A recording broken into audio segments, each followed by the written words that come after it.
This is the White Coat Investor Podcast, Milestones to Millionaire, celebrating stories of success along the journey to financial freedom.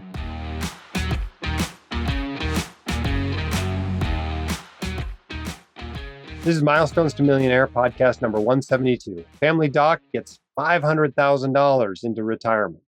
Step away from the volatility of the markets and put your money back to work with MLG Capital's series of private real estate investment funds.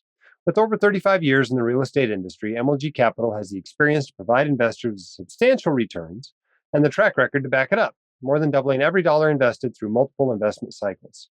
Their series of private investment funds target an 11 to 15% rate of return net to investors through tax-efficient quarterly distributions. The fund structure prioritizes generous returns to investors first before MLG can share in any profits, demonstrating the culture of absolute integrity. Experience the peace of mind that comes with investing in diversified private real estate with MLG Capital. Learn more about investing by visiting www.mlgcapital.com/whitecoatinvestor.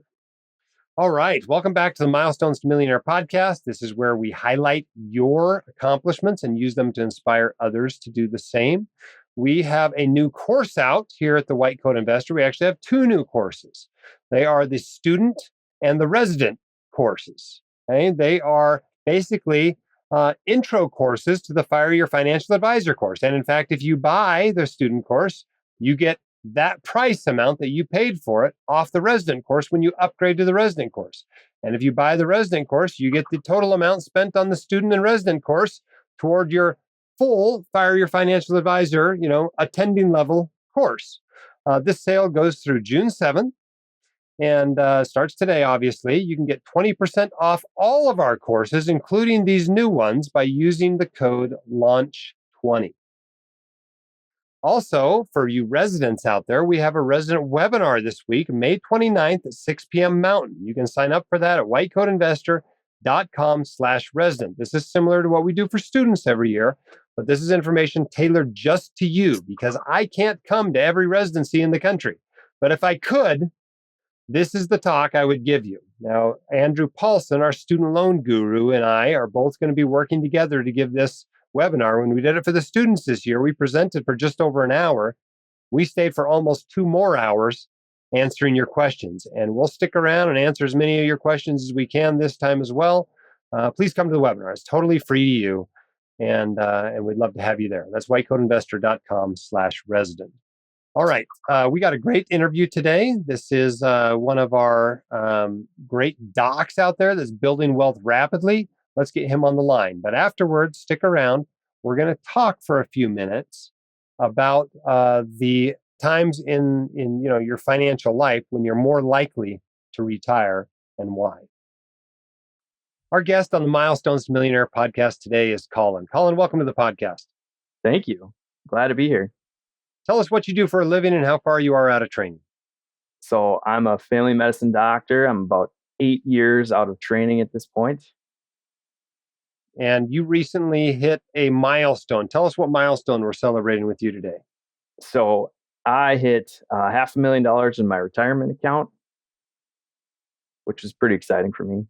Yeah, that's a lot of money for only 8 years. I mean, you divide $500,000 by 8, that's pretty substantial. I assume there's some growth in there too, not just all contributions, right? Yeah, well, the market's been doing pretty good recently, so that probably helped a little bit. But I work at a multi-specialty private group and, I'm part owner of that. So, it's enhanced because of my own contributions. Plus we get profit sharing, which helps in that growth. Very cool. So tell us how these retirement accounts fit into your overall financial picture. How much debt do you have? How much do you have in assets that aren't in these retirement accounts, et cetera? Sure. So I maybe took the less traditional approach than most people of just hammer out your debt as fast as humanly possible. Part of that was I decided that I was going to work for a for-profit institution, which meant that debt forgiveness options just weren't going to be a realistic thing for me.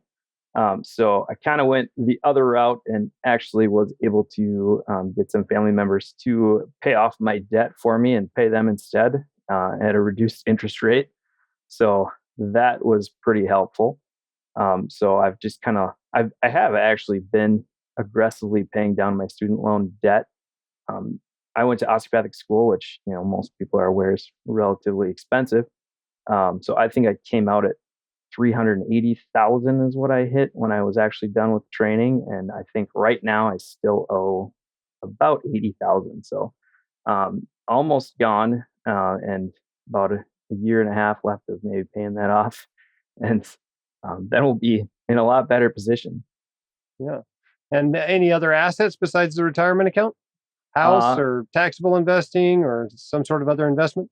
Yeah, I mean, we do. So I just looked this up and did my calculations because, I do keep track of my net worth, stuff like that. So I think as of like yesterday, my numbers were about 800,000 net worth total. So, we do have a house, live in the Midwest, which, we have cheaper cost of living, um, pretty good ratios for income to costs. So that helps a lot too. Um, we do have, one car payment. My other vehicle's paid off. We do have a boat because, I like those sorts of things, even though I know that's not always the greatest choice. But In fact, you it's know, never a great choice. no, I'm a boat owner, you gotta I live a little confess bit. guilt here, but it's never a good financial choice. No, it's not, but it's pretty fun too. So um, I do have a couple of rental properties that I own with a friend as well. That's been a recent endeavor into real estate, and plan on pursuing that further once I have a little bit more money to throw on. I pay off my student loans here. So, what kind of boat is it? I have a surf boat. It's a Heyday, Very so cool. Very cool. I've seen low, them. They're kind of lower a end. blocky construction. Yes, they do the job. Lower end for those types of things is they get quite pricey, but um, still costs enough. Yeah, a lot of moving parts on a surf boat. So, what's your best trick? Well, I actually wrecked my knee skiing a couple years ago, so I'm not really allowed to do anything stupid anymore. My wife says I can't go upside down and do things after that incident. So um, I used to be pretty aggressive with wakeboarding, and now surfing is kind of the old man version of that, and it less injuries associated with that. Yeah, it hurts a lot less when you catch the front edge anyway. Right, you just kind of sink usually. All right. Well, tell us how you did this. I mean, this is no small feat to have that much money in retirement accounts. $500,000 is a lot, and it takes time because the contributions are only so much each year. Now, a lot of people are like, "Oh, I don't make that much money. I'm only a family doc. I'm a pediatrician. I do PM&R, or I do preventive medicine, whatever." So, what has your range of income been doing family medicine in the Midwest over the last 8 years? Yeah, so man, when I started, I think I was just over 200. Um, and over the course of the last 8 years, part of it was because I was on a salary guarantee until I became a partner at our clinic. And then that helps because then I started acquiring profit sharing. Not only that, but just ramping up practice, patient numbers. I mean, uh, we kind of eat what we kill at our clinic. So kind of get paid on how much you see. So in that model, as I've ramped up over time, I just about hit 400 last year. And then on top of that, we do have profit sharing incentives. So if the clinic does well, then more money ends up going into retirement accounts for me. I maxed out. Um, I have a Roth 401k that usually, as I was the whole debate of which one, which one do you put it in, pre-tax or Roth, but all the profit sharing stuff is taxable. So I figure I like to have a pot of money that I can access without paying taxes on it someday. So I keep dumping it there for that reason. Um, and I do that and max that out as early as I can without ever seeing it. So it goes straight into that pot until I hit my max, and then the rest of it at the end of the year starts coming back into my paycheck. So that's worked out well. So, what do you think your savings rate has been? What's the range of your savings rate, do you think, if you had to estimate it over the last 8 years? I honestly admit that I haven't always done the best job at this. Coming out, we bought a house, and houses in the Midwest are different from the coasts and anything in the mountains. But we bought a house for about the same cost as my debt was at, about $380,000, and that's kind of gone up over time. So with that, our cost of living being low, I do what I can to try to save, but most of our savings is the stuff that is about maybe that 10% out of my actual salary that is actually saved, and the other chunk of that comes from all the profit sharing stuff that really I can't touch anyways because it's just all dumped into my retirement account. Yeah. Some good lessons there. Lessons not only on geographic arbitrage, right? Move to a different part of the country, get paid more, and have lower spending, and maybe have a lower tax bill than if you're, sitting in the Bay Area. I was interacting with somebody on the WCI forum yesterday who's contemplating buying a $3 million house. The mortgage was going to be $18,000 a month. And Yeah, this was a fairly high income doc, and it was, not an unreasonable discussion to have. But even so, the thought of an $18,000 a month mortgage was just something else, right? I mean, if you have an $1,800 mortgage and something happens, grandma can help. If you have an $18,000 mortgage and something happens, ain't nobody can help.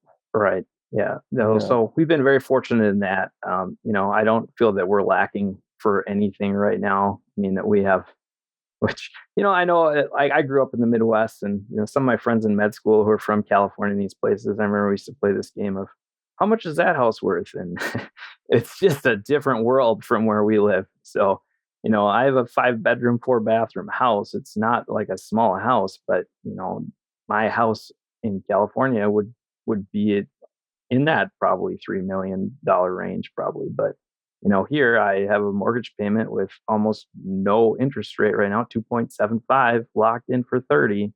So I'm in the category of people who've got the debt at low rates right now and throwing the money in other directions. So, my mortgage payment's about $2,000 a month, which probably sounds crazy to those other people. Yeah, probably does. Well, there's a lot of cool things here, right? I mean, you're 8 years out, you're almost done with student loans, you're building wealth rapidly. Your net worth, it's not quite a million yet, but it will be very soon. Within the next year or two, you're going to be a millionaire. Yep. And yet you were able to practice what you love, which is family medicine. What would you say have been your secrets to success? Um, I ultimately do what I like, and I found a really good practice that was easy to start into.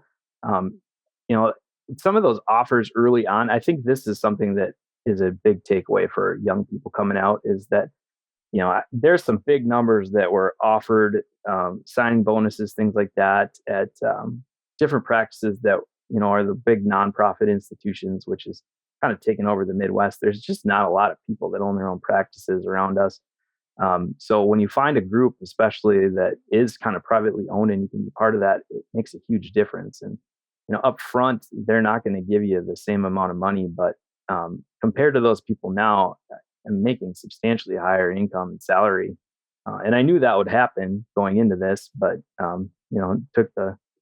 took the brunt of that up front, knowing that I was going to spend my time for a couple of years making a little less than some of these people who are getting these massive signing bonuses. And, but I knew that I'd be ultimately happier working there too. So that was a big part of it.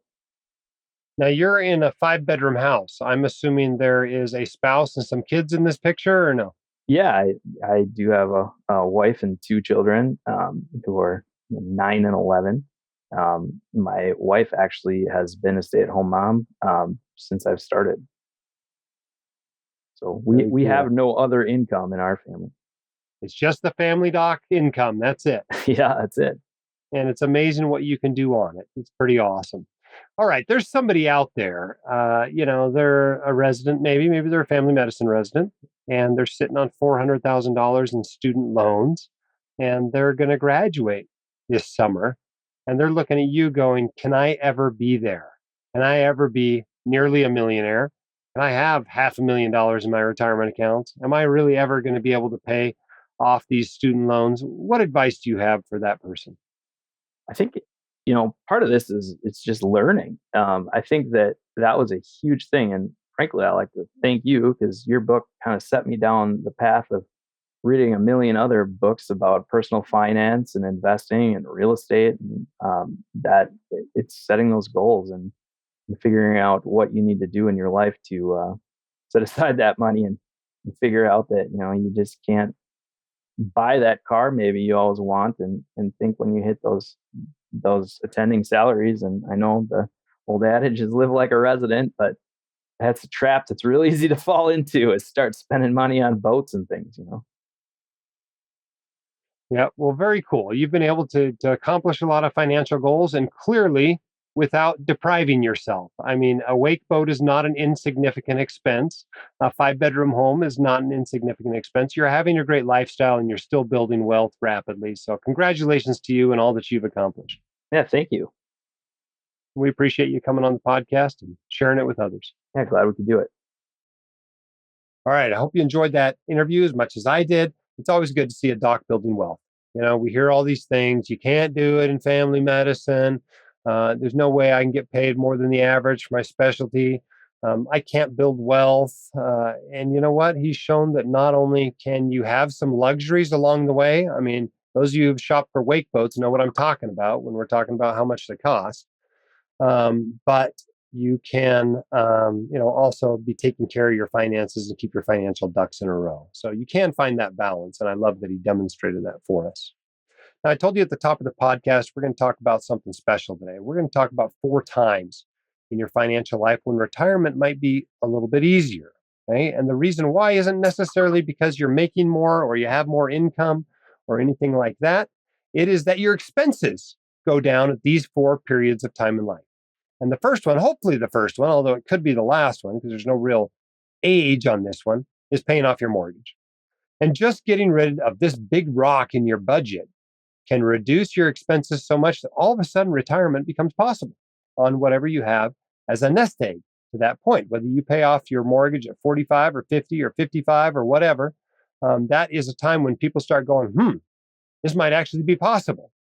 So I encourage people to find a way to pay off their mortgage, in some period of time shorter than 30 years after buying the home. That might involve getting a 15-year mortgage. It might just involve making extra payments toward the mortgage, whatever. But that's the time when people go, this might actually happen. Another big transition point is when your kids get done with college, right? A lot of us are cash flowing their college or we're saving up for college. Well, once they're out and they're kind of out of the house and on their own, you've taken them off the family payroll, if you will, all of a sudden it frees up a lot of income for you. And you don't need as much income from your portfolio in order to be financially independent. Now, that's often a time in, depending on when you had the kids, that might be sometime in your early 50s is probably the most common time period, although for some of us that can be pushed back into late 50s or even early 60s. Another big transition point happens between age 62 and 70, right? And you guys know what this is, right? This is Social Security. All of a sudden at 62, you become eligible for this additional income.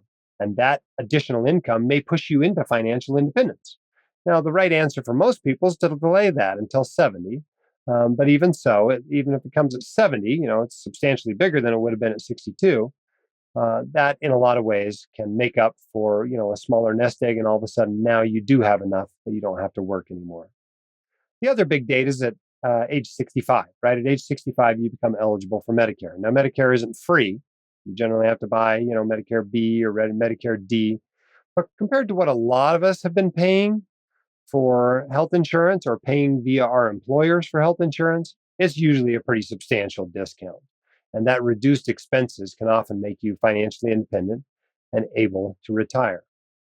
Now, one point that you might think in life when you might be more likely to be able to retire is after a big run up in the stock market. And all of a sudden your investments are now worth more than they have been. But you have to be a little bit careful about that. It's really the same thing whether you have a lot of assets with lower future expected returns or whether you have fewer assets with higher future expected returns. And so when the stock market goes up, you're trading one of those for the other. When the stock market goes down, vice versa. So I wouldn't necessarily say that in the midst of the world's biggest bull market is a transition when you ought to consider retirement. Really, that decision probably ought to be more predicated on other things than just where we are in the market cycle.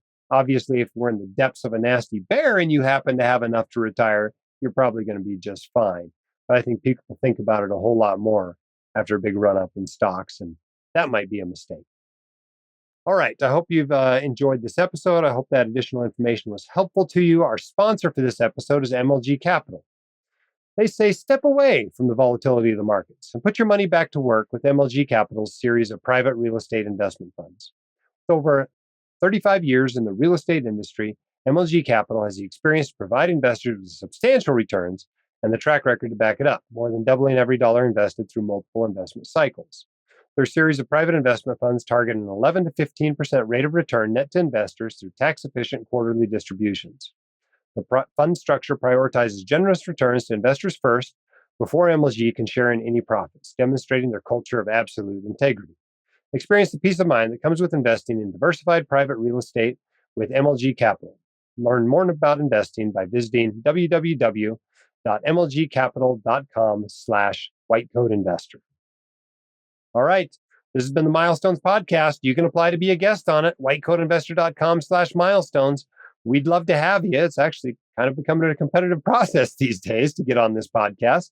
But even so, we'd love to get as many people on as we can. And I hope you enjoyed the episodes as much as we enjoy making them. Until the next one, keep your head up and shoulders back. You've got this. We'll see you at your next milestone. The hosts of The White Coat Investor are not licensed accountants, attorneys, or financial advisors. This podcast is for your entertainment and information only.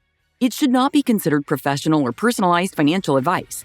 You should consult the appropriate professional for specific advice relating to your situation.